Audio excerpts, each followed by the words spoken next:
केलड़ो थो पवे जिंदगी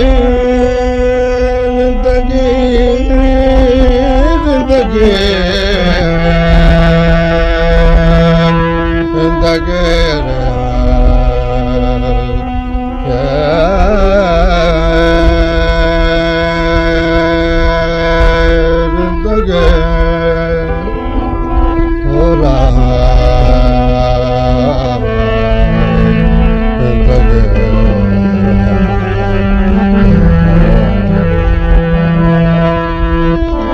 जिंदगी जो अज अदा गाडो केलणो थो पवे रोज ना हमवार रस्तन ते हलणो थो पवे हर को जालिम था दिसूं मजलूम वारे रूप में छा कजे अजकल अदालत के भी अलणो थो पवे को ॿुधण वारो चवण वारो ॾिसण वारो न आए हिन ज़माने में भितन सां सूर सलणो थो पवे तालिब मौला मोहब्बत ऐं फज़ीलत कान आए दिल जो दिल में पिरत वारो पूर पलणो थो पवे अजोका चोर भाग्यन जा त भाग्या चोर जण आहिनि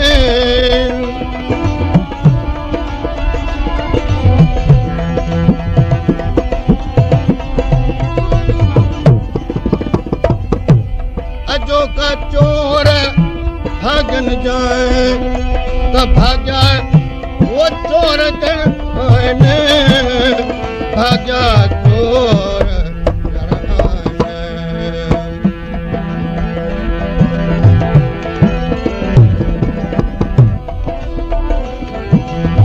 अजो का चोर भागन जाए त भाग्या वो चोर जन आने भाग्या चोर जन आने भाई आखल का अज बदली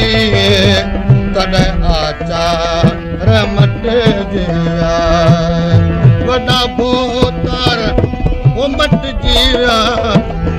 वॾा भूतार मट जिया वॾा सरदार मट जिया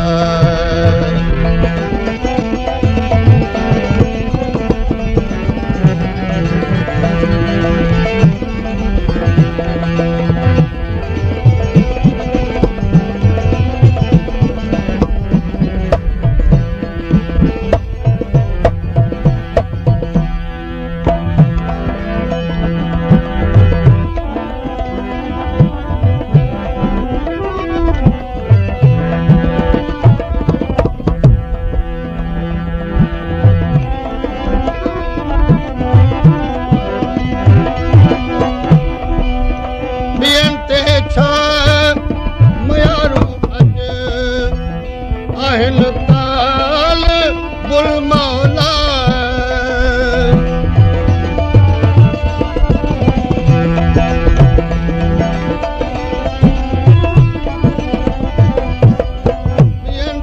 छा मयारू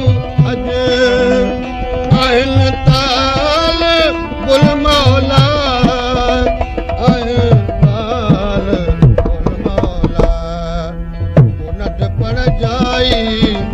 साथी